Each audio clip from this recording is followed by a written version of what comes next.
These are the 5 countries that are most impossible to conquer. Number 1.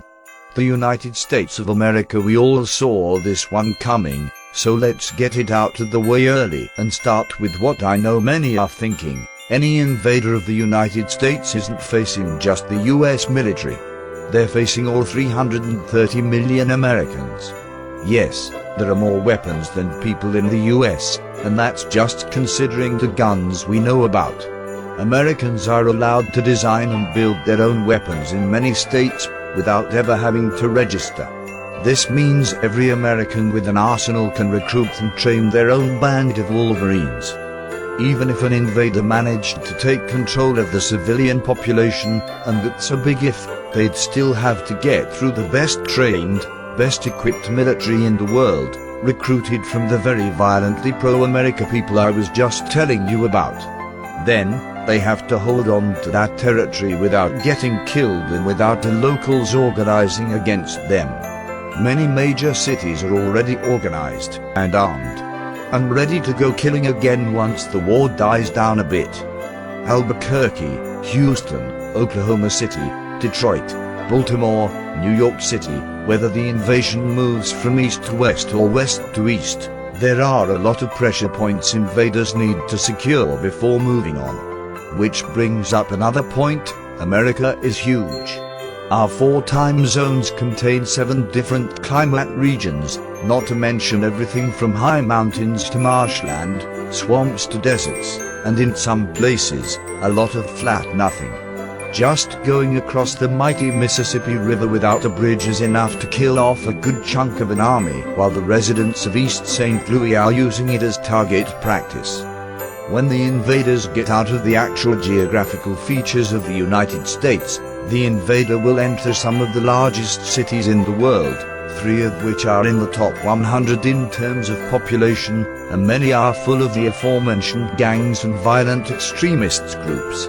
Ever look up at New York City buildings and just imagine what it would be like to have to invade, conquer, and keep a city so populous and so large in size and scale? Number 2. Russia. This one goes well beyond the myth of general.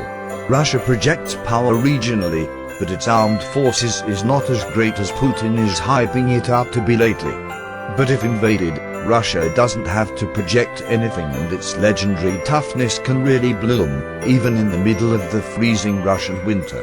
Invading Russia, as any student of history knows, is a terribly difficult thing. When Napoleon invaded in 1812, the Russian people took casualties, to be sure, but what really suffered was Russia's towns, cities, farms, and other infrastructure, all of it destroyed by Russians. That's right, Russians would rather destroy their own country than leave it for any invader. And if you're thinking that was a long time ago, and modern Russians might have different sensibilities, remember they did that when the Nazis invaded in World War II, and at first many Russians welcomed the Germans. From there, the fighting only got more brutal. So any invader has to remember that they're likely fighting every single Russian, across 11 time zones. Did you catch that? There are 11 time zones in Russia, the largest country by land mass. If that wasn't bad enough, Russia also contains every single climate type there is. Yes, Russia has a rainforest. If that wasn't enough, you will likely have to fight every ex-Soviet client state around Russia's borders. Many of them are still very loyal to Russia and would take up arms to fight for their Russian friends. This only extends the range and variety of people, climate, and geography to contend with. The deserts of Kazakhstan, the mountains and forests of the Caucasus region, and the frozen shores of the Black and Caspian Seas, the steppes and tundras of Central Asia are not a forgiving place.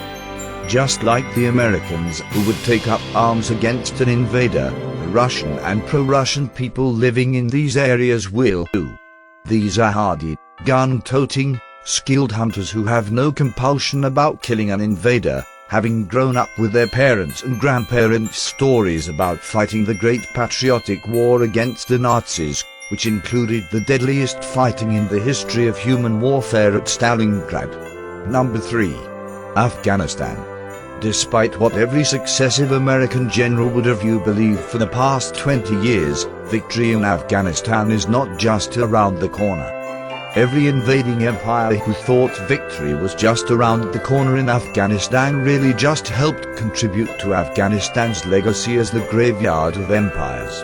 This includes the current sole superpower in the world, the United States, the only other superpower to ever exist, the Soviet Union, and the largest empire ever assembled by any state in the world, the British Empire at its height. What makes Afghanistan so difficult to capture and keep is first and foremost the terrain. It's a giant bowl of desert, surrounded by some of the highest peaks in the world. Any army an invader can't destroy could just fade away into the mountains and lick their wounds until the next fighting season came. In modern times, the high peaks negate the advantage of armor and tanks, just as it negated the advantage of heavy cavalry in earlier times. The United States is a viable fighting force in Afghanistan because of its logistical advantage. Where the US can get supplies and troops in and out relatively easily, the attacking British in 1839 had a much less reliable system. That's why only one man of 16,000 troops in camp followers returned. That's why it's remembered as the disaster in Afghanistan. The most important reason no one can conquer Afghanistan is because any invader has to completely subdue the population, and these people are as diverse as it gets. Pashtun, Turkmen, Baloch, Pilor, Tajik, and Uzbek are just a few of the ethnic groups in the country. Even after 20 years in the country, many Americans wouldn't pick up on the fact that one of those ethnic groups I just mentioned is actually a rice dish. Put aside Taliban or Mujahideen loyalty for a moment and imagine the life of a regular Afghan man. Their clan, their tribe, their unit, their sheikh, their ethnicity, their religion, maybe their provincial or central government. And when you do take into account their loyalties to extremist groups, you have to factor in the group, the unit, and the shadow government. That's 12 potential loyalties right there. Imagine trying to subdue 34 million of them, because you have to if you invade Afghanistan. Defeating those people in pitched battles didn't work, asked the British. Massacring them also didn't work, asked the Soviets. The American nation-building strategy isn't coming along either. Number 4. China. Did your invading army plan on fighting 1 billion people? Because that is what is likely to happen invading China. The most populous country in the world now boasts 1.3 billion plus people. For the uninitiated or bad at math, that means they have almost the entire population of the United States plus a billion. Having written these wargaming posts for a few years now, I know that many will ask me to consider that this doesn't mean China has a skilled or fearsome force of ground troops and that all they've ever tactically perfected on a modern battlefield is human wave attacks. While these 1 billion Chinese people likely don't have their own arms, it wouldn't take long for the planned central bureaucracy to start handing out weapons to form a unified front against an invader. There's an old US military saying, if it's stupid and it works, it isn't stupid. It may sound like throwing a few million soldiers at an invader is stupid, but it's quite the human wave and it will likely work.